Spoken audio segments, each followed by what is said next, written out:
At ayan na nga. Kaya ginulat mo ako din, Jim. Ayan na nga. Ngayon nag-ano kami coffee session. Kami lang kami dito. Iniinom po namin ngayon ay Nescafe Gold.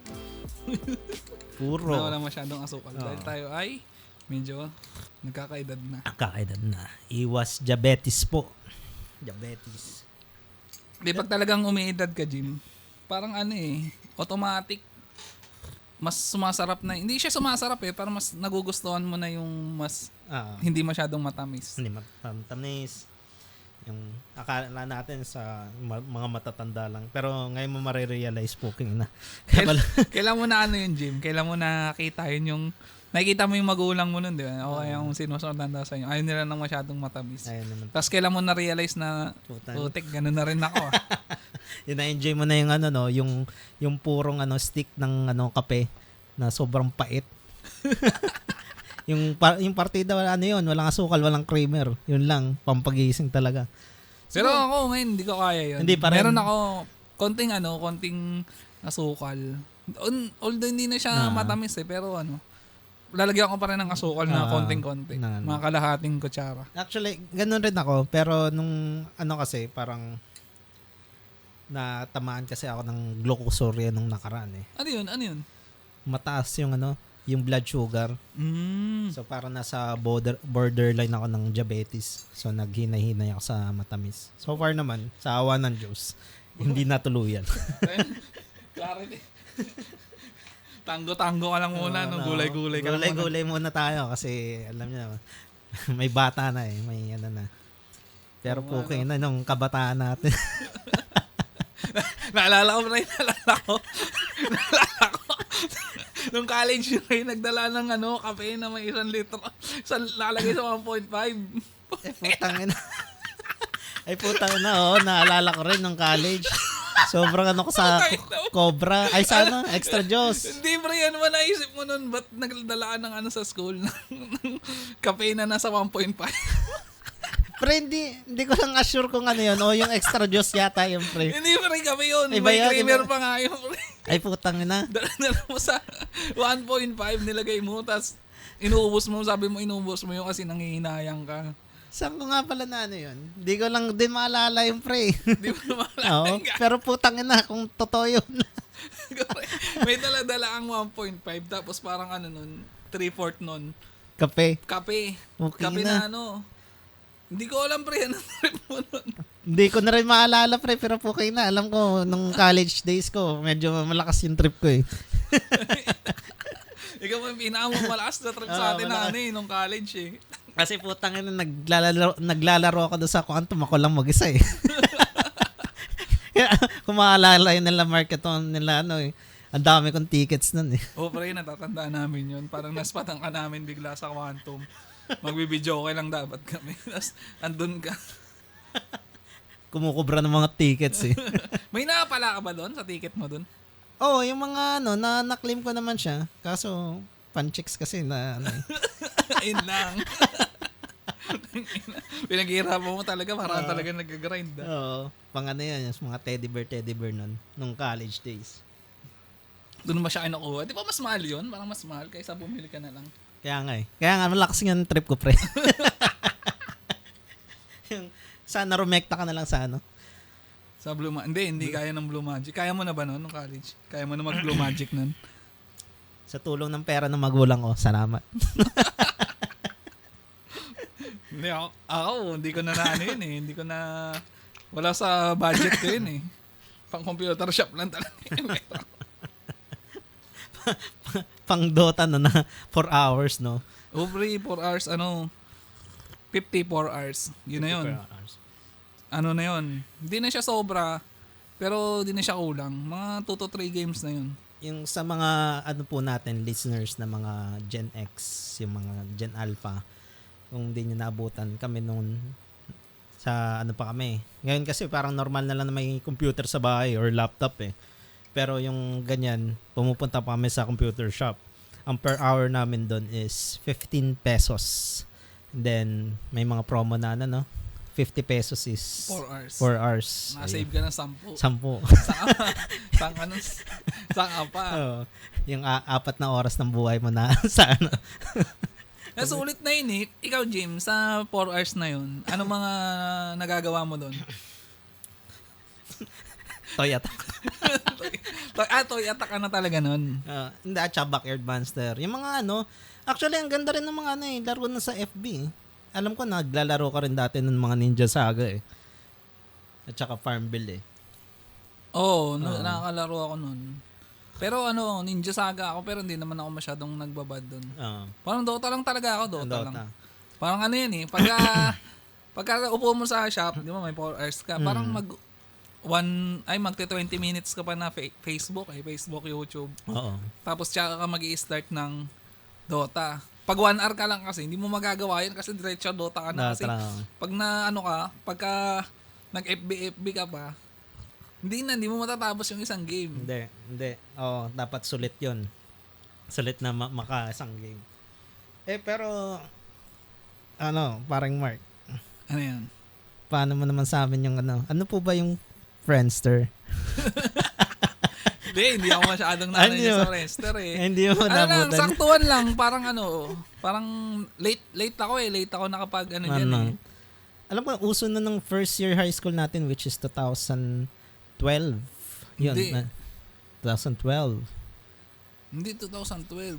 2008 ata. Kasi 2012, yung graduating tayo ng high school. High school, tama. Tama, oo. Sa mga listeners natin na hindi nabutan yung Friendster, yun yung parang, start ng Facebook nun. Ikaw yung mag-edit ng wallpaper mo, may mga picture kang pwedeng Basta maganda yun. Ang gawain ko lang doon, magpalit ng background. Palitan mo yung background mo. Goods na, pero yun lang talaga yung kaya ko doon. Hindi ko kaya maglagay ng mga kanta. Yung paastigan kasi nun, pre. Yung sa akin nga may snow pa eh. Kukuha ka sa Friendster. Anong pangalan ng site nun? Kukuhanan mo ng yung PZAP. Hindi PZAP. Kukuhanan mo ng background. Hindi, magda-download ka lang din eh. Sa Google eh. Hindi. Meron kang pupuntahang site para kukunin mo yung embed nun tapos ipapalit mo dun sa sa profile mo. Oo. Pero yun yung parang paastigan kayo ng nun. Kasi isi-share mo eh. Add mo naman ako sa Friendster tapos makikita yung Friendster. Ngangas. Wala pang doon, wala pang mga message. Wala message. Wall post yan. Hello, yan. Doon ka mag-ano. Doon yung unang landian. Doon.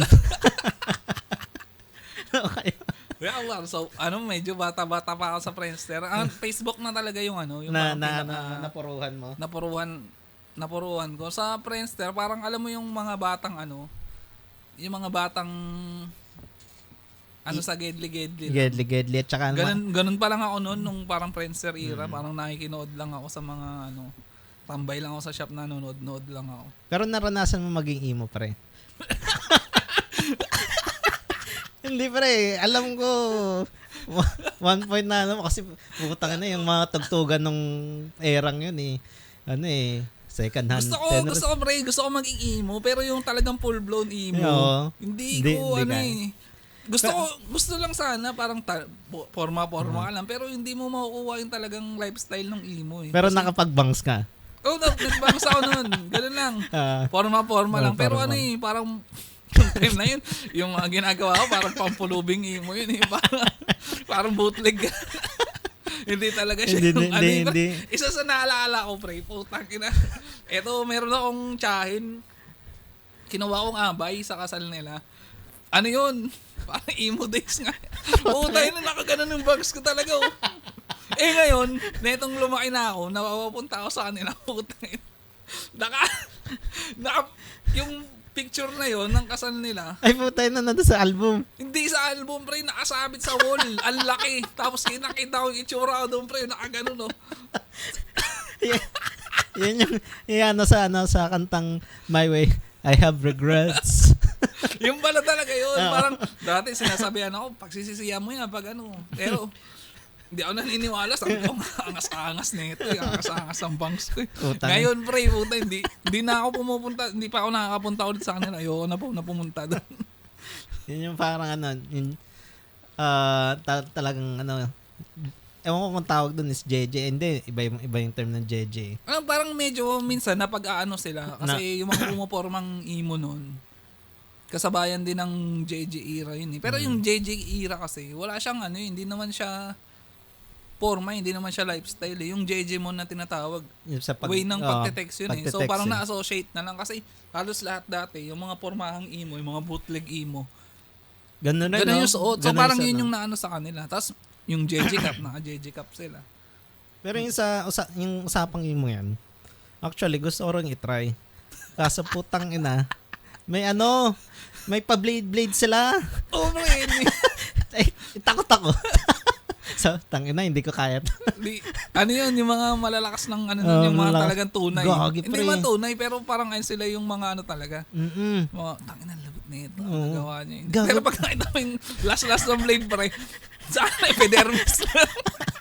Lang, minsan nga hindi nga tumama doon sa sa ng dugo eh. Oo, wala parang, talaga. Parang lang masabi na na emo ko, na ko yung pain. Oo. Na pain is ang tawag doon, magdi-distract sa'yo. Pero hindi, magandang lang din yan kasi okay na. Talagang mapapano ko sa emo days kasi maganda yung mga kantaan, yung Jenny. Tapos ano pa ba yung mga ng emo? May mga yun eh. Second and serenade. So yun yung dahilan kaya maraming naging emo nung panahon na yun. Pero kung may chance, Jim, magiging emo ka nung time na yun. Popormang emo ka. Siguro kasi may chicks na emo eh. Magbabangs ka din. Nagbangs ka ba? Nagbangs ka? Hindi. Tangin na yung... Ba't hindi ka nagbangs? Ba't hindi ka nagbangs nung time na yun? Pero ang ko talaga is parang nakasanayan ko na is brush up from elementary to high school to college. Kung napapansin nyo, gel talaga ako. Kahit sabihin na nila na pag nag-gel ka, makakalbo ka. King ina nyo. Pero so far, ikaw, ang naano ko sa inyo nun, hindi ka nag-gel eh. More on wax kayo eh. Wax ako nun, wax kasi meron akong tropa nun eh. Siya yung siya yung supplier ng wax mo. Sa kanya ako tumitingin ng mga pag may mga bagong formahan, may bagong trend. Sa kanya yung sa kanya ako gumagaya. Kasi nung era ng wax, mas advanced siya. Hindi ko alam kung bakit, pero meron na siyang clay. Naka-clay doon na siya. Si Watts ba yan? Hindi na. Hindi, pre. Yung tropa ko to si Jello. Sa kanya lagi yung nakagano na siya. So, ang astig ng mga nila, pagkaka-spike nung pre, pag nakita mo yung tropa ko na yun, si Jello, ang lagi ng buhok nun. Laging kung anong ginagawa nun, gagayahin ko rin. Meron yung pre, putan, may isang summer, nakita ko, nakamuhok. Nakamuhok nung gano'n, Sabi ko, gagayahin ko to.